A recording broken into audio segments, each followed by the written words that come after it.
गौ हत्या बंद होनी चाहिए और यहाँ पर जो लोग दोषी हों उनको कम से कम फांसी की सजा होनी चाहिए। मेरी मांग है कम से कम फांसी। कुछ नहीं वो चलाओ दे उतार ले चलाओ दे उतार।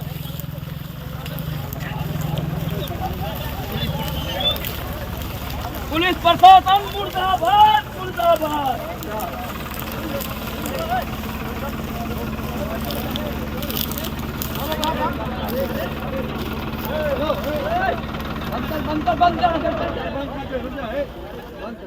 खुशी हो रहा था, यहाँ बरामद हो गया है सारे सामान। बाकी पुलिस कार्रवाई कर रही है, बड़ी कार्रवाई होगी।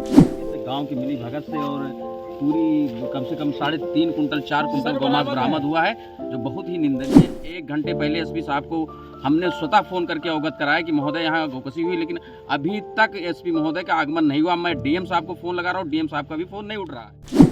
सनातन व गौरक्षा के नाम पर वोट बैंक की राजनीति करने वाले सत्ताधारी पार्टियां, शासन में बैठे लोग कितना भी गौरक्षा के बड़े बड़े दावे कर लें, लेकिन धरातल पर सारे दावे फेल होते नजर आ रहे हैं। सूबे के मुखिया योगी आदित्यनाथ वैसे तो गौरक्षा को लेकर बहुत ही सख्त रहते हैं, लेकिन जब प्रशासन में ही बैठे लोग मिलीभगत करके शासन के मंशा विपरीत कार्य करने लगे तो दावे हवाई होना लाजमी हो जाता है।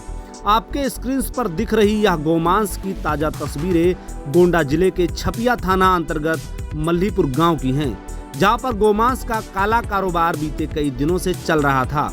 मल्हीपुर गांव में चल रहे गौकसी को बीते शाम ग्रामीणों ने पकड़ा और पुलिस को सूचना दिया। ग्रामीणों की सूचना पाकर छपिया थाने की पुलिस व क्षेत्राधिकारी मनकापुर RK सिंह मौके पर पहुंचे और जांच पड़ताल शुरू कर दिया।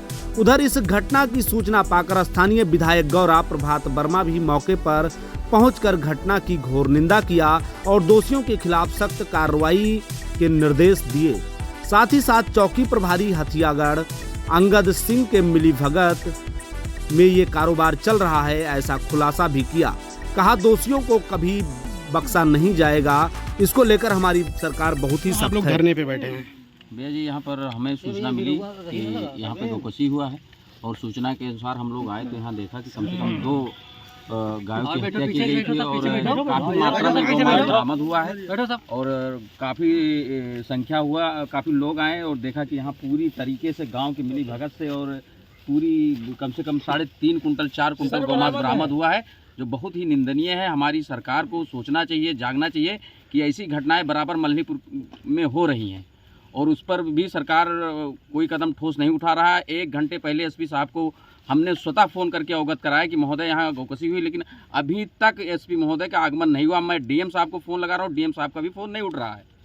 यहाँ पर हमारे काफ़ी लोग काफ़ी संख्या में बैठे हैं कि कम से कम इतनी कठोर से कठोर कार्रवाई हो ताकि ये जघन्य अपराध ना हो। गौ हत्या बंद होनी चाहिए और यहाँ पर जो लोग दोषी हों उनको कम से कम फांसी की सजा होनी चाहिए। मेरी मांग है कम से कम फांसी तक जाना चाहिए। संरक्षण यहाँ पर नहीं किसी का होना चाहिए। हम लोग जब तक कोई ठोस कार्रवाई नहीं होता हम लोग मांग करेंगे, फांसी होना चाहिए, मांग करेंगे योगी सरकार से मांग करेंगे कि इन पर कठोर से कठोर कार्रवाई हो। ये गौकसी के लिए पूरा मल्हीपुर जाना जाता है, लेकिन यहाँ पर कोई कार्रवाई नहीं होती है। दिन गौकसी होता रहता है लेकिन कोई कार्रवाई नहीं होती यहाँ पर। मल्हीपुर गाँव में पहुंचे हैं, क्या मामला है? यहाँ गौकसी हो रहा था, यहाँ बरामद हो गया है सारे सामान। बाकी पुलिस कार्रवाई कर रही है, बड़ी कार्रवाई होगी। आपकी सरकार लगातार गौ हत्या को लेकर बेहद सख्त गंभीर है, तो क्या अब यहाँ के लोग बुलडोजर चलाने की मांग कर रहे हैं? तो क्या आप जो भी कार्रवाई होगी सब नियम पूर्वक सारी कार्रवाई होगी और जो पुलिस के लोग, जो चौकी प्रभारी अंगद सिंह सब संलिप्त थे उनके खिलाफ कड़ी कार्रवाई की जाएगी। हमने अपने उच्च अधिकारियों को सूचना दे दी है। सोशल मीडिया एक्स पर ट्वीट करते हुए गौरा विधायक प्रभात वर्मा ने लिखा, गौकसी किसी भी सूरत में बर्दाश्त नहीं की जाएगी। अभी तक इस प्रकरण में छपिया थाने में सुसंगत धाराओं में अभियोग पंजीकृत कर एक आरोपी को गिरफ्तार कर लिया गया और हथियागढ़ चौकी प्रभारी अंगद सिंह सहित 2 आरक्षी को निलंबित कर दिया गया है। जांच पड़ताल अभी जारी है। आज दिनांक 8 अप्रैल 2025 को समय करीब शाम 5 बजे थाना छपिया पुलिस को गांव मल्हीपुर में एक प्रतिबंधित पशु के मांस पाए जाने की सूचना मिली। इस सूचना पर तत्काल पुलिस मौके पर पहुंची और जांच की। मौके से ही एक आरोपी अभियुक्त को हिरासत में लिया गया है। प्रकरण के संबंध में थाना छपिया पर सुसंगत धाराओं में पंजीकृत किया गया है। इसी प्रकरण में सीओ मनकापुर द्वारा दी गई रिपोर्ट के आधार पर प्रथम दृष्टया लापरवाही परिलक्षित होने पर श्रीमान पुलिस अधीक्षक महोदय द्वारा चौकी प्रभारी हत्यागढ़ एवं वहां पर तैनात 2 सिपाहियों को निलंबित कर उनके विरुद्ध विभागीय कार्रवाई के आदेश दिए गए हैं। प्रकरण में अग्रिम वैधानिक कार्रवाई की जा रही है।